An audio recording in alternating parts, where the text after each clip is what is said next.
आज के इस वीडियो में मैं आप सभी लोगों का जागरूकता क्लासेस की तरफ से स्वागत करता हूं।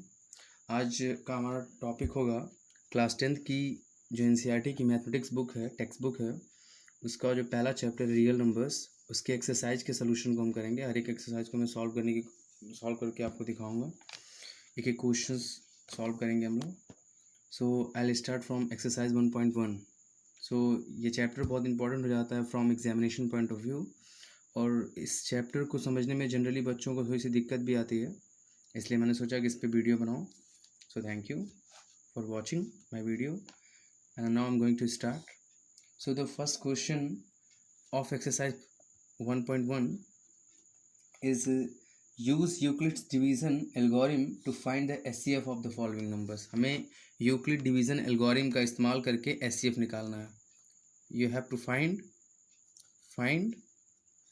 HCF, highest common factor, by using Euclid's division algorithm।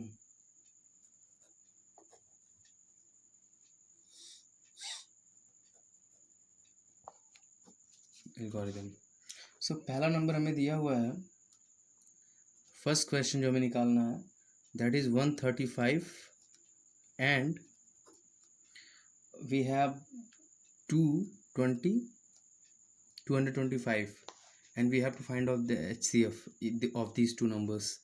so सबसे पहले देखिए यूक्लिड डिवीजन लेमा में, या यूक्लिड डिवीजन लेमा के अकॉर्डिंग जो यूक्लिड डिवीजन एल्गोरिथम है, उसके लिए हम क्या करते हैं, since 135 is less than 225, so hence by Euclid's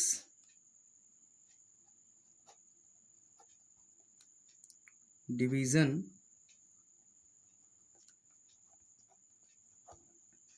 algorithm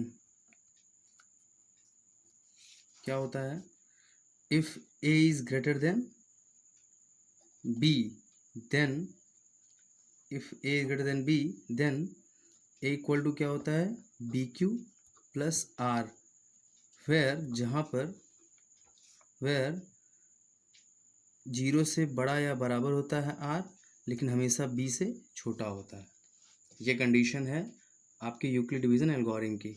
सो हम यहाँ पे हमारा a की वैल्यू हियर, a की वैल्यू क्या है, a equal to we have 225 and b equal to हमें क्या दिया हुआ है, 135।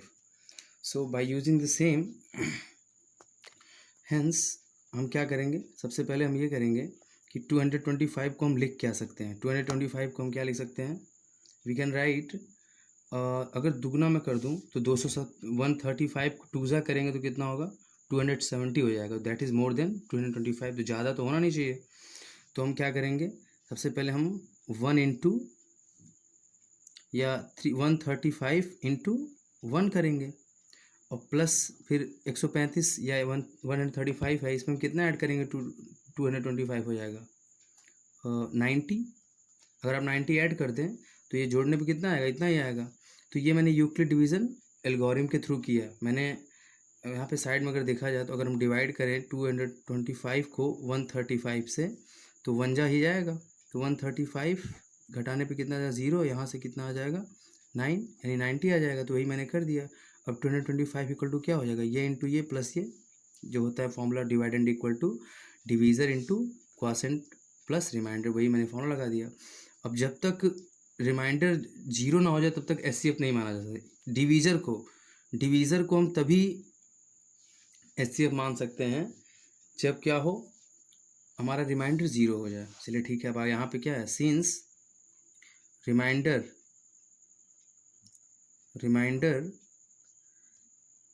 is not 0, hence we will apply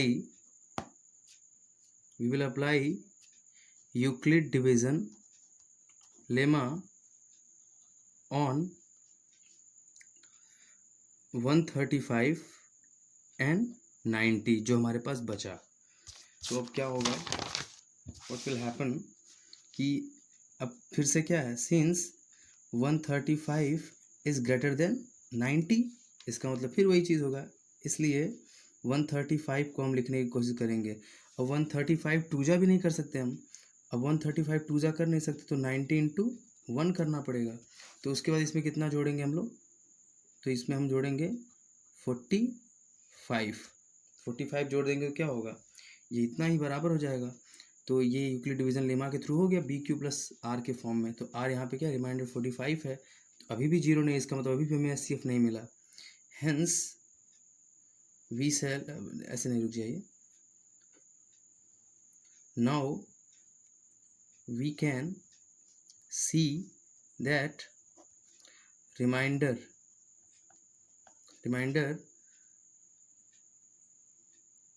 r is equal to 45 which is not 0, therefore इसलिए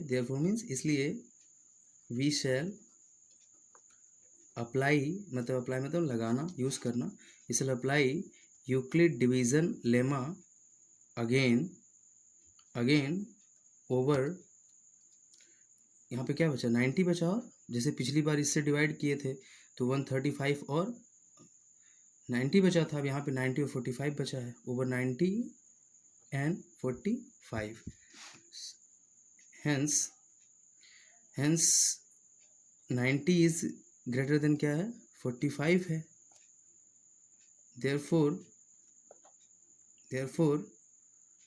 बाय यूक्लिड डिवीज़न लेमा हम क्या देख सकते हैं, 90 इज इक्वल्स टू क्या होगा, 2 इंटू 45 प्लस 0, हियर अब यहाँ पे रिमाइंडर 0 हो गया जो हमारा टारगेट था, here remainder r is equal to 0, hence the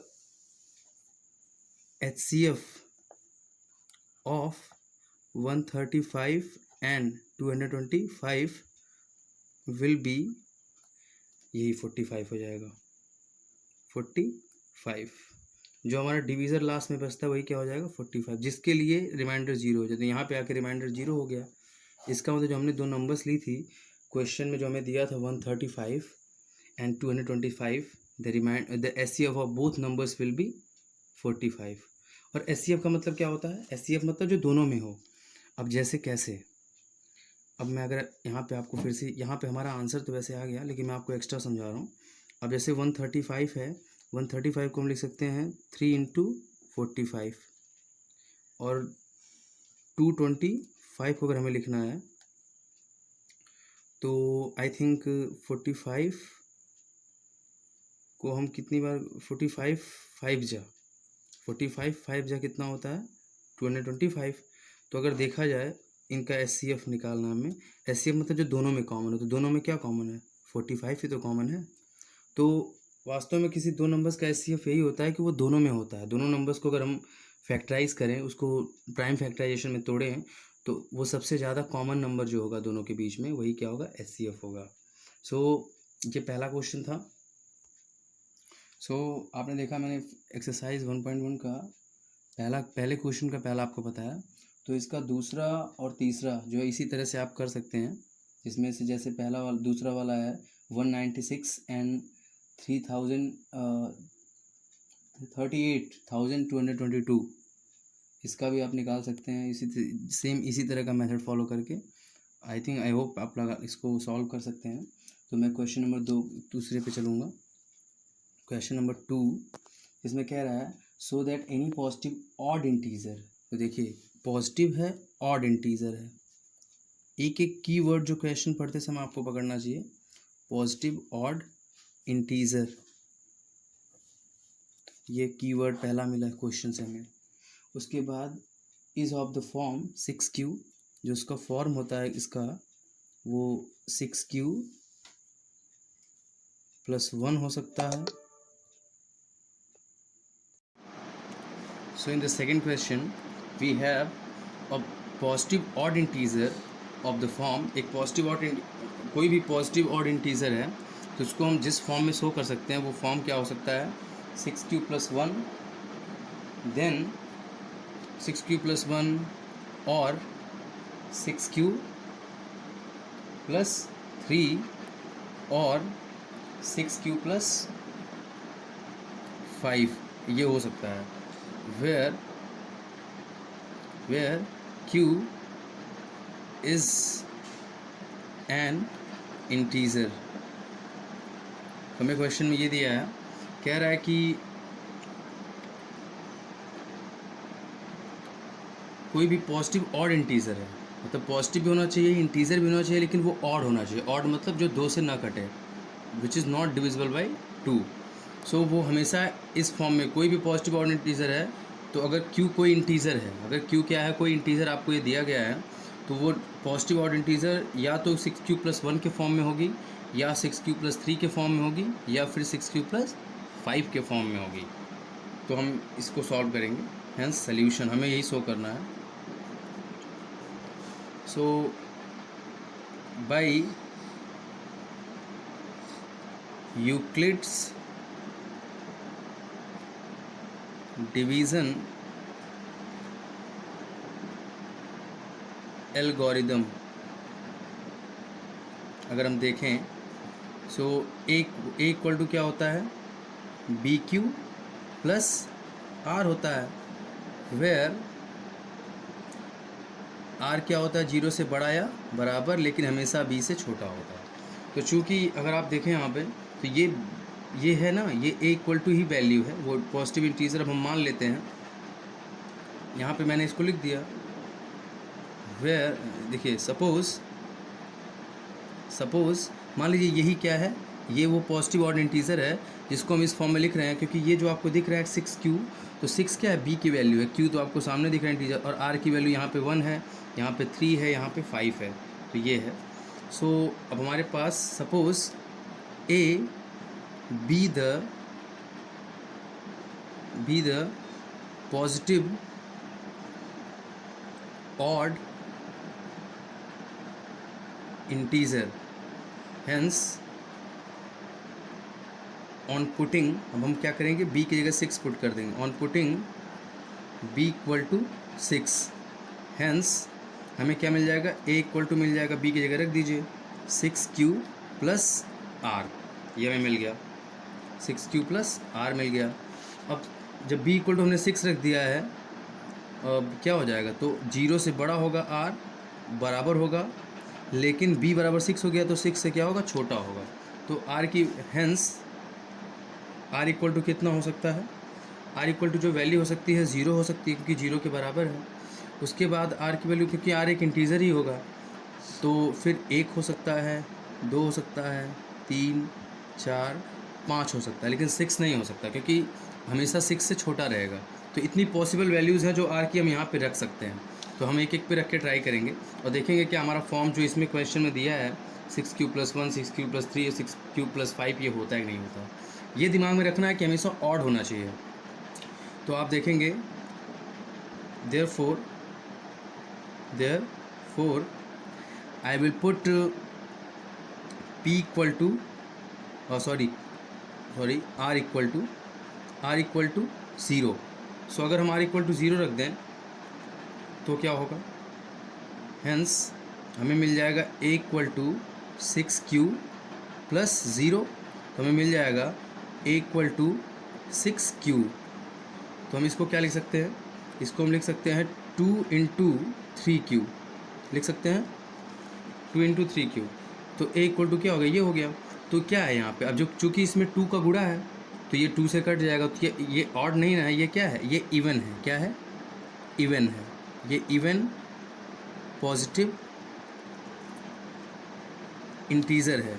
इसका मतलब ये हमारा फॉर्म नहीं है, यानी a इक्वल टू 6q नहीं हो सकता अगर हमें ऑड चाहिए। Another thing is what, now 0 पे तो हमारा काम बना नहीं, तो हम क्या रखेंगे, 1 रखेंगे। Hence now put r equal to 1, तो देखते हैं क्या होता है। हेंस हमें इक्वल टू क्या मिल जाएगा, 6q+1। तो 6q+1 में देखा जाए अगर, तो क्या इसमें 2 कॉमन है दोनों में, ये कभी भी 2 से कटेगा, मान लीजिए ये कट जाएगा तो ये बच जाएगा। तो इसका मतलब क्या है, ये एक ऑड इंटीजर है क्योंकि ये 2 से नहीं कटेगा, क्योंकि अगर दोनों में 2 होता तो हम कॉमन ले लेते, तब 2 इंटू समथिंग हो जाता। लेकिन यहाँ पे 6 में तो 2 है लेकिन 1 में है नहीं। ये तो मान लीजिए अगर आप 2 से डिवाइड करेंगे तो 6 तो कट जाएगा, बात क्लियर है। लेकिन 1 कैसे कटेगा, 1 तो कटेगा नहीं। इसका मतलब ये क्या है, 2 से डिविजिबल नहीं है, hence it is odd number. ये क्या है, ये ऑड हो गया। ऑड हो गया मतलब हमारा काम बन गया।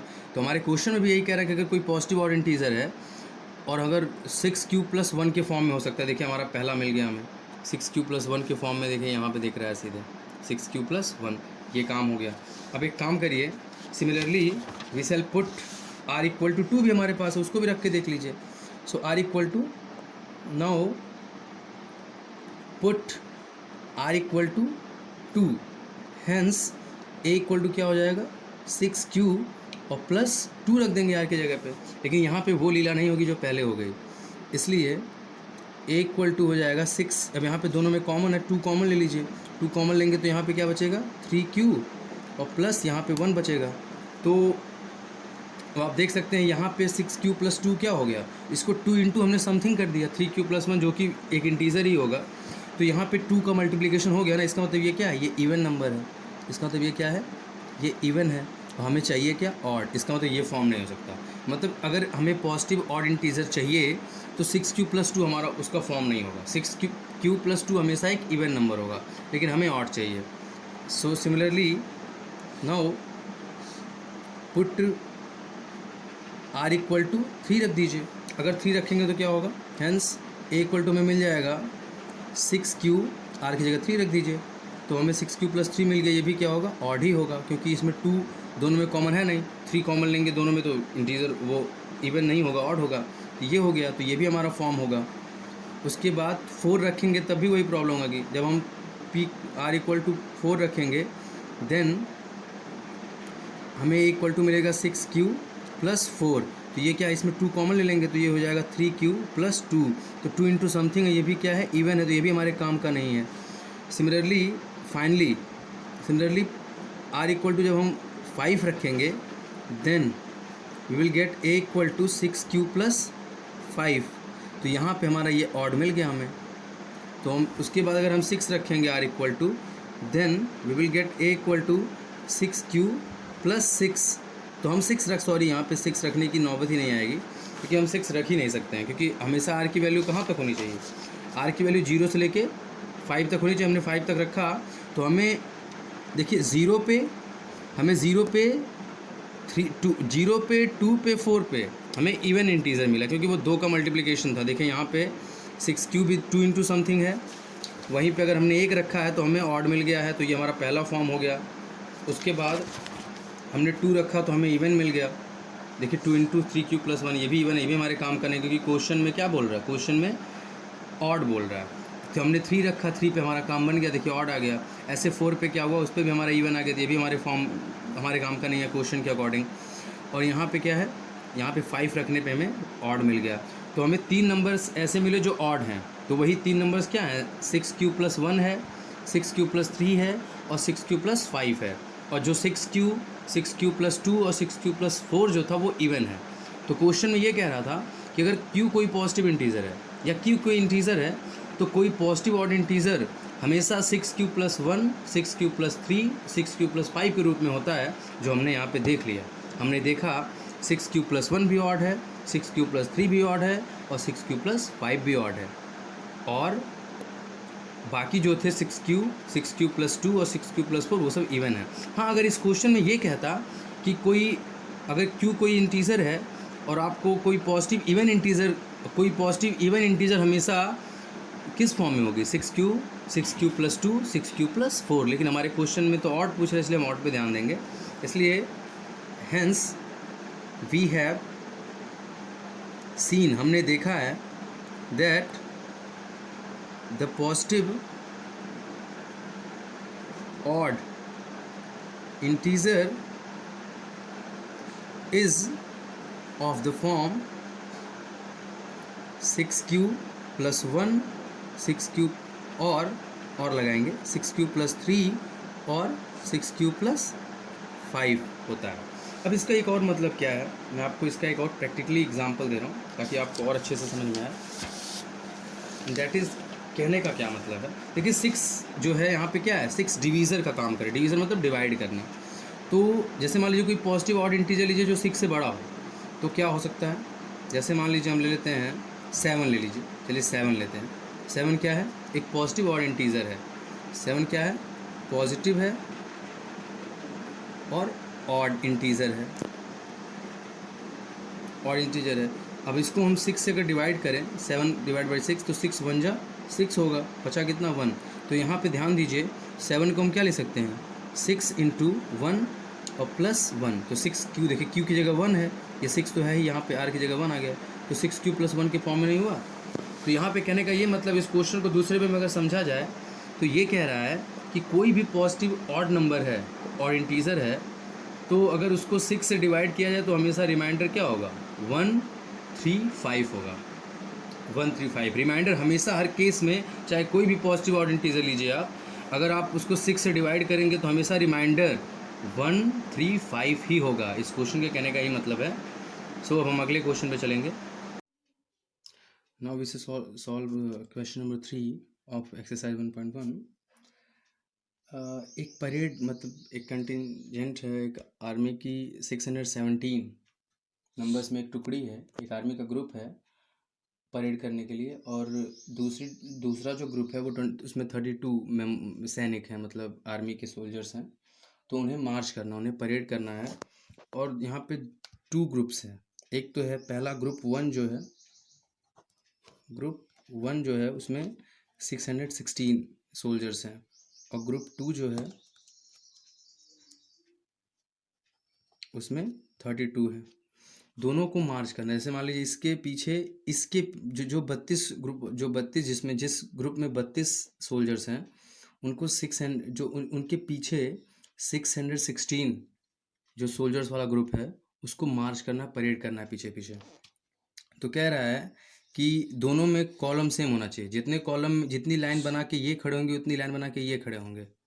तो हमें उसी मैक्सिमम लाइन की संख्या निकालनी है कि कितने कॉलम्स होंगे।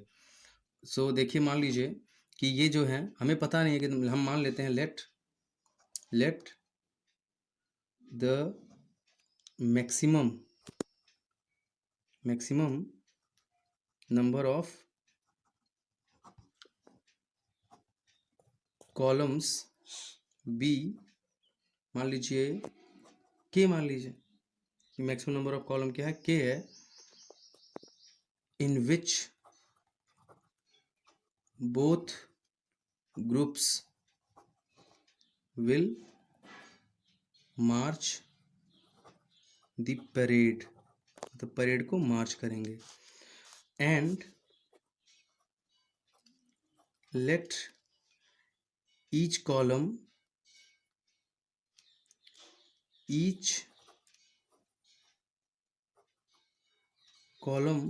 of group first has A soldiers and group second has B soldiers। तो अब देखिए क्या होगा। अब यहाँ पे मैंने आपको जैसे मान लीजिए 2 ग्रुप है, एक ग्रुप ये जो 32 जो इसमें 32 सोल्जर्स हैं, मान लीजिए ये ग्रुप है। इस तरह से हमें नहीं पता नंबर्स क्या है, लेकिन ये पहला ग्रुप हो गया 32 वाला, जिसमें मैंने मान लिया है कि एक लाइन में बी मेंबर्स हैं, और टोटल जो रो है दोनों में सेम है। रो मान लीजिए ये भी के रो है इसमें, और पीछे जो है 616 वाले मेंबर्स भी हैं, इसके पीछे मार्च कर रहे हैं ये 616। इनका भी कॉलम तो वही होगी, जितनी लाइन ये बनाएंगे उतनी लाइन ये भी बनाएंगे। लेकिन इसमें इसके एक जो 32 वाला ग्रुप है, इसके एक लाइन में मैंने मान लिया बी सोल्जर्स हैं, और इसके एक लाइन में मान लीजिए ए सोल्जर्स हैं। तो अगर आपको टोटल सोल्जर्स की संख्या निकालनी है तो वो क्या हो जाएगा, एक लाइन में कितने सोल्जर्स हैं, उसके बाद हमें टोटल लाइन से, भाई कोई भी लाइन में मान लीजिए स्कूल में प्रेयर करने के लिए बच्चे खड़े हैं, तो हम क्या करेंगे, हम सीधे एक ही चीज़ करेंगे ना, एक लाइन में कितने बच्चे हैं उसको गिन लेंगे और टोटल लाइन से गुणा कर देंगे तो हमें टोटल नंबर मिल जाएगा। तो वही सेम चीज़ मैं यहाँ पे करूँगा। तो आप सीधे देख सकते हैं b इंटू के इक्वल टू क्या, क्योंकि टोटल बच्चे हमें पता है। सो क्या है ये, यहाँ पे 32 है, यहाँ पे 616 है। तो हम क्या करेंगे, सोल्जर्स की बात मैं कर रहा हूँ। सो b इंटू के इक्वल टू क्या हो जाएगा 32 और बी ए इंटू के क्या हो जाएगा, ए इंटू के हो जाएगा आपका 616। सेकेंड इक्वेशन मान लीजिए, हमें निकालना क्या है, के की वैल्यू निकालना, क्योंकि यही कॉलम है मैक्सिमम कॉलम। हेंस यहाँ पे क्या लेंगे, एचसीएफ लेंगे, क्योंकि एचसीएफ लेंगे तो क्या होगा, दोनों में क्या कॉमन है, के कॉमन है, तो एचसीएफ हमारा के आ जाएगा यहाँ पे एचसीएफ लेने पे। So will be HCF will be equal to k. और यहाँ पे फिर जब एचसीएफ आपका के आ गया, सो अब यहाँ पे जब इधर क्योंकि दोनों सेम ही है तो इसका एचसीएफ के आ गया, तो यही बराबर इसका, इन दोनों का एचसीएफ हो जाएगा, क्योंकि दोनों सेम नंबर्स ही हैं। तो जब यहाँ पे एचसीएफ के आया तो के बराबर इसका एचसीएफ हो जाएगा। तो एचसीएफ ऑफ क्या हो जाएगा, हम निकालेंगे 32 एंड 616। देखिए ये क्वेश्चन आपको कोई वैसे डायरेक्टली भी बता सकते हैं कि इसका, आपको जनरली ये भी बोला जा सकता है कि इस दोनों में आपको 32 दिया है, 616 दिया है, लोग कहेंगे तुरंत एचसीएफ निकाल लो। बट मैं आपको ये बताने की कोशिश कर रहा हूँ कि एचसीएफ क्यों निकालना है। तो मैंने देखिए क्वेश्चन का पूरा फॉर्मेट दे दिया, क्वेश्चन एक्चुअली है क्या। मैंने आपको एक इमेज दिया क्वेश्चन का, एक पिक्चर दे रहा हूँ कि यही क्वेश्चन है। दो आर्मी के ग्रुप हैं, एक में 32 जवान हैं, एक में 616 है। तो कंडीशन ये कह रहा है कि 36 जो 32 वाले हैं इनके पीछे मार्च करना है 616 वाले ग्रुप को। कंडीशन ये है कि जितनी लाइन ये लगाएंगे उतनी लाइन ये भी लगाएंगे, तो वही लाइन निकालना है। तो दोनों में कॉमन लाइन है ना, लाइन की संख्या क्या है, दोनों में कॉमन है, और जो दोनों में कॉमन है वही एचसीएफ होता है। और भाई यहाँ पे क्या है, 32 है, यहाँ पे 616 है। अगर लाइन सेम है तो क्या हर लाइन में सैनिक भी सेम होंगे, कभी नहीं। इसमें 32 है तो 32 के हिसाब से कम बच्चे, एक लाइन में कम सैनिक होंगे। यहाँ पे 616 है तो एक लाइन में ज़्यादा सैनिक होंगे, इसलिए मैंने इसको ए और बी मान लिया, ये ए मान लिया, इसको बी मान लिया। और इसको के तो सेम है क्योंकि लाइन की संख्या दोनों ग्रुप में सेम है। तो इसकी संख्या निकालनी है तो क्या होगा, बी इंटू के बराबर टोटल बच्चे हो जाएंगे इसके, मतलब सैनिक, और यहाँ पे ए इंटू के करेंगे 616 हो जाएगा। तो हमें ये बराबर यहाँ पे मिल गया। अब इनका एचसीएफ लेंगे तो हमें के मिल जाएगा, हमें के की वैल्यू निकालनी है, तो बराबर क्या होगा इसका एचसीएफ। अब इसका एचसीएफ हम यूक्लिड डिवीजन एल्गोरिथम से निकाल लेंगे। अब सीन्स आप देख सकते हैं, hence by Euclid's division algorithm 32 is less than 616 है। हेंस अब क्या होगा, 616 को हमें लिखना है 32 इंटू समथिंग लिखना होगा। तो सबसे पहले डिवाइड कर लीजिए, साइड में रफ वर्क कर सकते हैं आप। 32 से डिवाइड करेंगे 32 1 जा ही जाएगा, तो कितना हो जाएगा ये 9, and it will be 2 and 6, then you can just do. So यहाँ पे क्या है, इसको हम डिवाइड करेंगे तो ये आ जाएगा आपका 19, यहाँ पे आ गया आपका ये 8 आ गया रिमाइंडर। जब 32 9 जा करेंगे तो आप यहाँ से देख सकते हैं रिमाइंडर बच रहा है 29 बार आ रहा है। तो यहाँ पे 32 इंटू 19 करेंगे और प्लस 8 कर देंगे। तो आपने ये देखा कि बाई यूक्लिड डिवीजन एल्गोरिथम तो रिमाइंडर 0 है नहीं, इसका मतलब अभी तो एचसीएफ मिला नहीं तो 32 एचसीएफ हो जाता। Since r equal to 8 which is not equal to 0, hence on applying Euclid division algorithm again over, अब किस पे अप्लाई करेंगे 32 and 8, यही लैंग्वेज है जो आपको देना है। लैंग्वेज इस तरह के चैप्टर्स में बहुत इंपॉर्टेंट होता है। हेंस हम क्या होंगे, 32 को लिखेंगे 8 into 4 plus 0। Now r equal to क्या हो गया, 0 मिल गया। हेंस डिवीज़र ही क्या बन जाएगा, HCF. Hence HCF of 616 and 32 will be 8 हो जाएगा। इसलिए हमें यहाँ पे देखिए, ये जो यहाँ पे आंसर के इक्वल टू कितना आ जाएगा, यहाँ से के इक्वल टू हमें इसका एचसीएफ कितना आ गया 8 निकाल लिया हमने। 8 यानी 8 कॉलम्स होंगे, 8 कॉलम्स हमारा यहाँ पे आंसर आ गया। मतलब अगर 32 और 616 के दो ग्रुप हैं और अगर दोनों को सेम कॉलम में मार्च करना है, परेड करना है, तो ये भी 8 लाइन लगाएंगे, ये भी 8 लाइन लगाएंगे, तो दोनों में सेम सेम लाइन रहेगा, सभी एक भी सैनिक बचेगा नहीं और ना ही एक भी सैनिक घटेगा। आराम से वो लाइन लगा के बराबर बराबर संख्या में मार्च कर सकते हैं। अब यहाँ पे 8 है, अब देखिए यहाँ पर अगर 8 लाइन लगा हुआ है तो यहाँ पे एक में कितने सैनिक होंगे, 4 सैनिक होंगे, 8 चौक 32, यानी बी बराबर क्या है 4 रहेगा, लेकिन मुझे पता नहीं था इसे मैंने बी मान लिया था। और यहाँ पे अगर 8 लाइन है और 8 हैं, तो अगर 8 लाइन है, एक की वैल्यू आप इसमें डिवाइड करके निकाल सकते हैं कि कितने सैनिक इसकी एक लाइन में होंगे। तो ये क्वेश्चन था इसका, तो मैंने इसको पूरी तरह से एक्सप्लेन किया। सो आपको भी अगर इस तरह से एक्सप्लेन करते हैं तो उसका एग्जामिनर पे एक इम्प्रेशन जाता है। So this is the third question. Now I am going to solve the fourth question. देखिए क्वेश्चन नंबर 4 में क्या कह रहा है कि यूक्लिड डिवीज़न लेमा का इस्तेमाल करके, प्रयोग करके हमें ये प्रूव करना है कि किसी भी पॉजिटिव इंटीजर का जो स्क्वायर होता है, the square of any positive integer, the square of any positive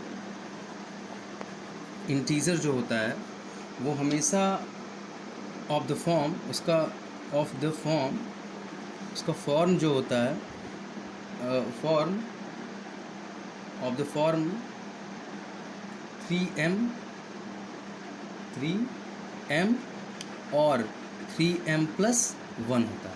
ये क्वेश्चन का रिक्वायरमेंट हमें ये क्वेश्चन में दिया गया है, जहाँ वेयर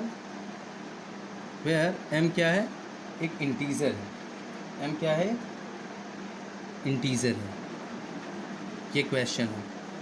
तो इसकी तरह के क्वेश्चन को हम टेक्निकली करते हैं। इसको हम करने के लिए क्या करेंगे, हम मान लेंगे लेट सोल्यूशन मैं आपको बता रहा हूँ, क्योंकि हम इसको अगर हमें प्रूव करना है तो हम क्या करने वाले हैं, देखिए लेट द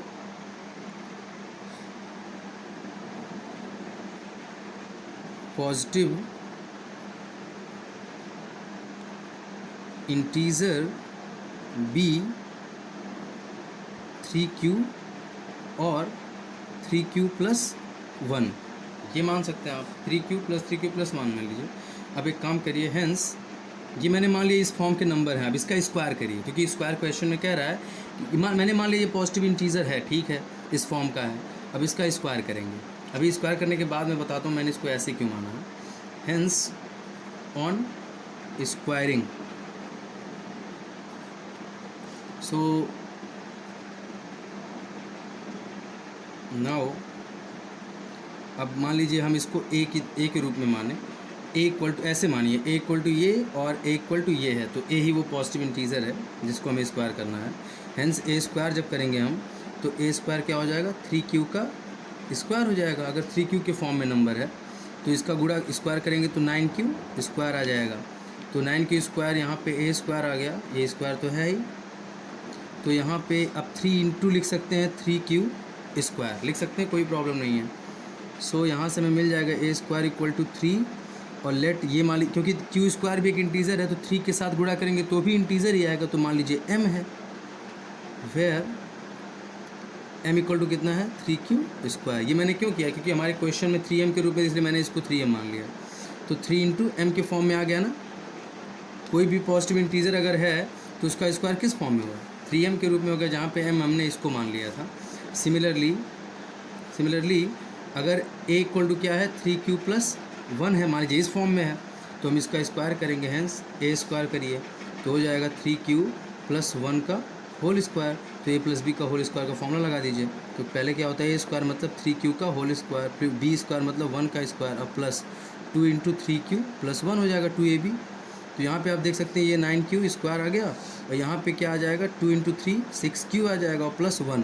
तो एक चीज़ आप कर सकते हैं, यहाँ पे दोनों में 3 है, 3 कॉमन ले लीजिए, तो यहाँ पे क्या बचेगा, 3q स्क्वायर बचेगा, यहाँ पे 2q बचेगा, और प्लस यहाँ पे 1 हो जाएगा। इसको मान लीजिए m, तो 3 इंटू m + 1 नहीं हो गया, a स्क्वायर इक्वल टू, तो यहाँ पे हमारा क्या है, ये m है, वेयर m इक्वल टू क्या है, 3q स्क्वायर + 2q।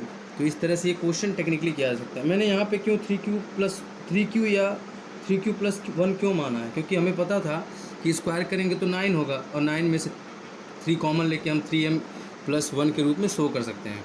तो इस क्वेश्चन को करने का क्या तरीका है, मतलब कह रहा है कोई भी पॉजिटिव इंटीजर है तो अगर इसको स्क्वायर करेंगे तो वो हमेशा 3m या 3m+1 के फॉर्म में होता है। तो इसके लिए मैंने ऐसा किया, तो हमने पहले क्या किया, मान लिया कि जो पॉजिटिव इंटीजर a है वो 3q या 3q+1 के फॉर्म में है।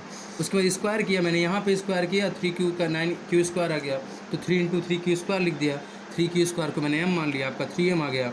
दूसरा मान लिया अगर जो नंबर है वो 3q+1 के फॉर्म में है, तो फिर से स्क्वायर कर दिया। मैंने देखा यहाँ पे a + b का होल स्क्वायर का फॉर्म लगाया, यहाँ पे आपको 9q² + 6q+1 मिल गया।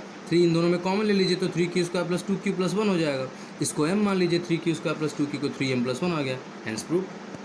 इसलिए हमने क्या कर दिया, तो इस तरह से ये प्रूव हो गया, हैंस प्रूफ आप लिख सकते हैं, ख़त्म हो गया। तो अगला क्वेश्चन है हमारा, इसका इस एक्सरसाइज का लास्ट क्वेश्चन है। कह रहा है by using Euclid division lemma हमें शो करना है, we have to show that any positive integer का जो क्यूब होता है, the cube of any positive integer is of the form 9m या 9m+1 या 9m+8। मतलब कोई भी पॉजिटिव इंटीजर अगर आपके पास है, if you have positive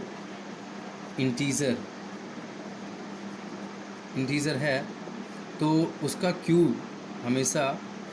cube जो है वो हमेशा 9m के फॉर्म में होगा, या 9m+1 के फॉर्म में होगा, या फिर 9m+8 के फॉर्म में होगा। तो हमें अब 9 की बात आ गई तो हम फिर 3q के फॉर्म में मानेंगे। सो अब क्या करेंगे, let the positive integer be equal to 3q और equal to 3q+1 और equal to 3q+2। ये मान लीजिए, हमने मान लिया इस तीन रूप में ये नंबर हो सकता है। हेंस एज पर क्वेश्चन आप देख सकते हैं कि हमें क्यूब करना है, तो a³ इक्वल टू क्या हो जाएगा, a³ इक्वल टू हो जाएगा 3q का होल क्यूब। तो आप देख सकते हैं ये हो जाएगा ये 27 इंटू q³ हो जाएगा। सो a³ इक्वल टू इतना आ गया, इसलिए a³ इक्वल टू हम क्या लिख सकते हैं, 3 × 9q का क्यूब लिख सकते हैं, बिल्कुल लिख सकते हैं। अब इसको m मान लीजिए, सो a³ इक्वल टू कितना आ जाएगा, 3 × m आ गया, वेयर m इक्वल टू कितना है, 9q³। तो ये पहला फॉर्म हमें मिल गया। अब देखिए similarly if a equal to कितना हो, 3q+1 हो, तो फिर क्यूब करेंगे, हेंस फिर a क्यूब करिए, तो पहला हमें 3m मिल गया, अब दूसरा 3m+1 के रूप में होगा, हमें ये प्रूव करना, तो इसका क्यूब कर दीजिए। तो 3q+1 का होल क्यूब करेंगे तो हमें मिलेगा 3q का होल क्यूब, a + b का होल क्यूब वो फॉर्मूला लगाइए, +1 का क्यूब और +3 इंटू क्या होता है, ये भी होता है, तो 3q और +1 इंटू 1 होगा, और ब्रैकेट में 3q+1 होता है, ये फॉर्मूला। तो ये हो जाएगा 27q³, ये 1 ही होगा, तो यहाँ पे क्या हो जाएगा, 3 3 जा 9q हो जाएगा, इंटू ब्रैकेट में 3q+1। तो आप देख सकते हैं ये आ जाएगा 27q³ +1 और प्लस यहाँ पे 9 3 जा 27q² हो जाएगा, यहाँ पे 9 1 जा 9q हो जाएगा। तो एक काम करिए, 1 को उधर कर दीजिए, इन सबको एक साथ ले लीजिए, तो 27q³ + 27q² + 9q और +1 हो जाएगा। तो आप देख सकते हैं इन तीनों में अगर देखा जाए तो 3 क्या कॉमन है, 9 कॉमन ही है। यहाँ पे मैंने एक मिस्टेक कर दी है पहले क्वेश्चन में, यहाँ पे हमें 9m के फॉर्म में शो करना है ना क्वेश्चन को, 9m, तो हम यहाँ पे इसको 3 × 9m ना करके 9 × 3m करेंगे, 3q² करेंगे, तो यहाँ पे ये 9 के रूप में आएगा, जहाँ पे ये 3q हो जाएगा, 3q²। तो ये इसके लिए सॉरी, यहाँ पे थोड़ा सा मैंने देखा नहीं इसलिए गलत हो गया। तो यहाँ पे 9 × 3q³ करेंगे, जिसकी वजह से हम इसको m मान लेंगे तो 9m आ जाएगा। ऐसे यहाँ पे क्या है, तीनों में 9 कॉमन है ना, तो 9 कॉमन ले लीजिए, तो क्या बचेगा यहाँ पे 3q³ बचेगा, और यहाँ पे भी 3q² बचेगा, यहाँ पे सिर्फ q बचेगा, +1 हो जाएगा। अब इसको हम मान लेंगे m, तो अगर इसको m मान लेंगे तो हमें क्या मिल जाएगा, इसलिए हमें मिल जाएगा a³ इक्वल टू 9 तो रहेगा ही, और इसको हमने m मान लिया, यहाँ से यहाँ तक जो 3q³ + 3q² + q है, तो यहाँ पे m लिख दीजिए, +1 तो हमारा है ही। तो देखिए इस फॉर्म में हो गया, 9m+1 के फॉर्म में हो सकता है। अब तीसरा जो है तीसरे के लिए हम क्या करेंगे, ये भी इजी ही है। अब मान लीजिए इफ़ ए इक्वल टू क्या है 3q प्लस 2 हमने माना था, इसको भी स्क्वायर कीजिए। देन ए क्यूब करने पे क्या होगा 3q प्लस 2 का whole cube. By the same formula we will do whole cube of 3q plus whole cube of 2 plus 3 into 3q into 2 bracket में हो जाएगा 3q प्लस 2। तो आप देख सकते हैं ये 27q क्यूब हो जाएगा प्लस 8 प्लस 3 3 जा 9 2 जा 18q इंटू 3q प्लस 2 हो जाएगा। तो आप देख सकते हैं यहाँ पे 27q क्यूब प्लस 18 3 जा 54q स्क्वायर और प्लस 18 2 जा 36q और प्लस यहाँ पे आपका 8 है ये वाला। तो आप देख सकते हैं इतने में अगर कॉमन लिया जाए तो 9 नॉर्मली कॉमन ही है, 9 कॉमन ले लीजिए तो यहाँ पे कितना बचेगा 3q क्यूब प्लस यहाँ पे 9 कॉमन लेंगे 9 6 जा 54 होता है, इसलिए यहाँ पे 6q स्क्वायर हो जाएगा। यहाँ पे 9 कॉमन लेंगे 9 4 जा होता है 4q हो जाएगा प्लस 8 हो जाएगा।